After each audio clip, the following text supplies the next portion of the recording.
guys, Assalamualaikum warahmatullahi wabarakatuh. Berjumpa lagi di Suara Rana. Di video kali ini Rana bakal ngebacain sebuah artikel yang ditulis oleh Nina Nur dengan judul "Diobok-obok Narji, Demokrat Patah Hati, Petinggi Partai Pun Berhalusinasi". Sudah berkali-kali guys saya membahas tentang Partai Demokrat ini ya. Bahasan itu biasanya di sekitar dua hal berikut. Pertama, tentang sejarah mangkrak di era SBY dan tindak pidana korupsi yang dilakukan oleh para kader Demokrat. Dan yang kedua adalah tentang elektabilitas partai yang gagal didongkrak oleh cerewetnya para politisi Demokrat mengkritisi pemerintahan Presiden Jokowi. Dari kader, pengurus partai, hingga ketua umum partai, semua bakal terdengar lucu dan ngaco ketika mereka belagak melontarkan kritik ke arah pemerintah. Karena guys, ujung-ujungnya ini akan sukses dihantam balik ya oleh para netizen. Biasanya proyek mangkrak Hambalang ini akan disebut lagi dan lagi, tidak akan pernah berhasil dihilangkan oleh Demokrat. Soal korupsi dan mangkrak jadi seperti atribut partai, kasihan juga ya. Ups, kita tidak pernah memungkiri bahwa Partai Demokrat ini memang populer guys. Sering jadi berita di media, namun apakah kemudian popularitas itu berarti sama dengan kesukaan rakyat pada Partai Demokrat? Ya enggak dong. Kalau isi beritanya tentang proyek mangkrak dan keprihatinan, ya rakyat mana suka. Apalagi tentang tindak pidana korupsi guys. Apalagi kader yang pernah jadi narapidana tindak korupsi ini kemudian diangkat lagi jadi petinggi Partai Demokrat. Rakyat suka gitu? Hanya orang halu kali yang suka? Ya nggak sih?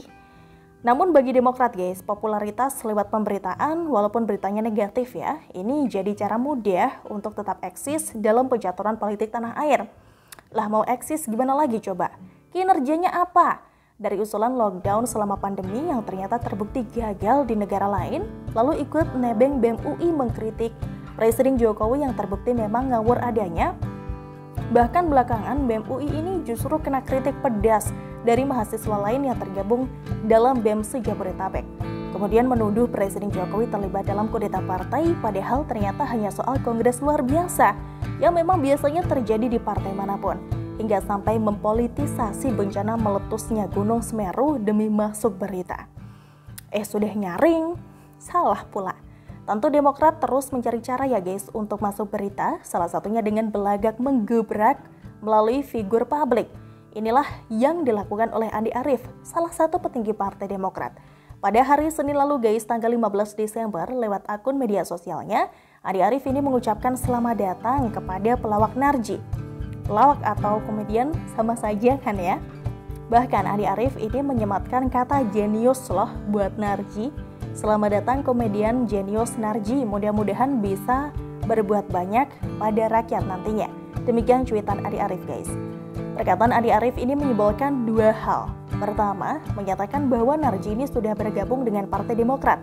Dan yang kedua, hanya orang pintar atau jenius yang bergabung di Partai Demokrat.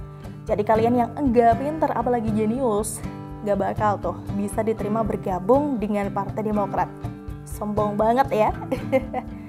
Besoknya guys, pada tanggal 16 Desember keluar hasil survei elektabilitas dari lembaga survei Vox Populi yang menyatakan bahwa elektabilitas Partai Demokrat melorot masuk ke papan tengah di angka 5%. Sebelumnya, pada bulan Agustus 2021, hasil survei Vox Populi ini menyatakan bahwa elektabilitas Partai Demokrat termasuk di papan atas, yaitu dengan angka 11,2%. Menurut Vox Populi, melorotnya elektabilitas Demokrat ini disebabkan oleh meredanya konflik internal di tubuh Demokrat. Dengan kata lain, karena sudah nggak ramai beritanya ya, Demokrat pun kembali terlempar ke papan tengah di jajaran partai dengan elektabilitas sekitar 5% seperti PKS, PSI, dan juga Nasdem. Kita pun kemudian menjadi paham bahwa kehadiran seorang figur publik seperti Narji ini sangat diharapkan oleh Partai Demokrat. Narji dianggap dapat membantu mendongkrak elektabilitas yang melorot itu guys. Begitu besar harapan Demokrat yang dibebankan kepada Narji, sampai menyebutnya sebagai komedian jenius yang tidak jelas dasarnya. Karena saya kira masih banyak ya komedian lain yang lebih lucu ketimbang si Narji ini. Sampai-sampai dalam berita yang ditayangkan oleh cnnindonesia.com disebut bahwa Dewan Pimpinan Pusat atau DPP Demokrat menunggu kepulangan Ketua Umum Agus Harimurti Yudhoyono atau AHY dari Amerika Serikat sebelum secara resmi mengumumkan komedian Sunarji alias Narji menjadi kader. Publik pasti sudah menganggap bahwa Narji ini memang sudah pasti 1000% bergabung dengan Partai Demokrat kan ya. Namun guys, hanya dalam hitungan hari terbukti informasi itu tidak benar. Pada hari Minggu tanggal 19 Desember, ternyata Narji ini malah resmi bergabung dengan PKS. Narji menerima kartu tanda anggota PKTA langsung dari Presiden PKS, Ahmad Saiku di kantor DPD PKS Tangerang Selatan. Nah, besoknya lagi pada Senin 20 Desember, Narji ini menyampaikan langsung statusnya sebagai kader PKS lewat akun media sosialnya, lengkap dengan atribut PKS. Sebuah media bahkan membuat judul berita yang sangat menohok Partai Demokrat guys, yakni resmi gabung PKS, komedian jenius Narji nggak pilih Demokrat. Duh, sakitnya tuh di sini ya, di hati yang terdalam guys. Kebayangkan remuknya perasaan Partai Demokrat. Ya, salah sendiri sih, baru juga PDKT sudah dibilang jadian. Belum ada kepastian sudah diumumkan, malu sendiri kan jadinya. Narji yang dibilang jenius malah tidak mau memilih Demokrat. Tidak bisa lagi Demokrat menyombongkan diri macam di iklan obat masuk angin.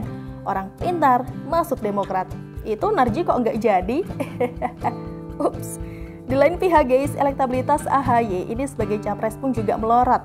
Dalam hasil survei Vox Populi pada bulan Agustus lalu, AHY memperoleh angka 5,6% saja. Sedangkan dalam hasil survei terbaru, angka yang diperoleh oleh AHY ini melorot ke angka 4%. Hal ini tentunya makin bikin panik Partai Demokrat ya. Sudah gagal jadian sama Narji, sang ketum pun angkanya melorot. Patah hati campur panik, akhirnya berhalusinasi. Seorang petinggi Partai Demokrat Susilawati dengan gelar akademik seabrek itu pada hari Minggu kemarin, tanggal 19 Desember, mengunggah sebuah infografik guys. Di dalam infografik itu terlihat posisi Partai Demokrat lebih baik dari partai-partai lain, termasuk PDIP dan juga Gerindra. Judul yang tertera adalah popularitas 5 partai besar versi Google Trends. Sekilas, publik ini akan mengira ya bahwa data yang diunggah oleh Susilawati ini merupakan data terbaru. Namun, terbongkar oleh para netizen guys bahwa data itu merupakan data lama, hasil kerja sebuah media online pada bulan Februari tahun 2019. Media ini yang menyebut soal popularitas partai berdasarkan data di Google Trends. Popularitas di Google Trends ini berdasarkan banyaknya pencarian dilakukan di Google, tidak sama dengan elektabilitas. Bisa saja orang banyak mencari info karena sedang ada berita yang terkait dengan Partai Demokrat ya, bukan berarti kemudian orang yang mencari itu pasti akan memilih Demokrat. Dan memang terbukti guys, dalam hasil pemilu 2019, beberapa bulan sesudah berita itu tayang, perolehan Demokrat menukik ke angka 7,77%. Kan malah jadi bahan tertawan publik ya. Mengunggah grafik yang isinya seakan Demokrat sangat populer. Begitu terbongkar sumbernya, ternyata sebelum pemilu 2019 dan semua orang tahu betapa terpuruknya hasil pemilu Partai Demokrat. Mau untung tapi malah jadi buntung. Atau petinggi Demokrat ini memang sedang mencoba melawak seperti Narji? Saking patah hatinya ditinggal Narji, jadi berhalusinasi? Kita bisa mengakui kalau Narji ini memang jenius guys, berhasil mengobok-ngobok Demokrat sampai petingnya pun jadi halu. Selalu dari kura-kura. Gimana nih guys menurut kalian? Tulis pendapat kalian di kolom komentar. Terima kasih sudah nonton Suara Rana kali ini. Kita ketemu lagi besok. Bye-bye. Wassalamualaikum warahmatullahi wabarakatuh. Assalamualaikum warahmatullahi wabarakatuh. Makan ikan di daerah Keranji, minumnya pakai es. Perkenalkan, nama saya Narji. Hari ini saya sudah resmi menjadi anggota dari PKS. Saya mengucapkan terima kasih untuk Bapak Presiden, Bapak Ahmad Saiku, yang sudah memberikan kartu anggota secara langsung kepada saya. Dan juga terima kasih pecinya nih Pak, akan saya simpan dan saya gunakan untuk hal-hal yang baik. Terima kasih, semoga saya bisa banyak belajar dari Partai Keadilan Sejahtera ini.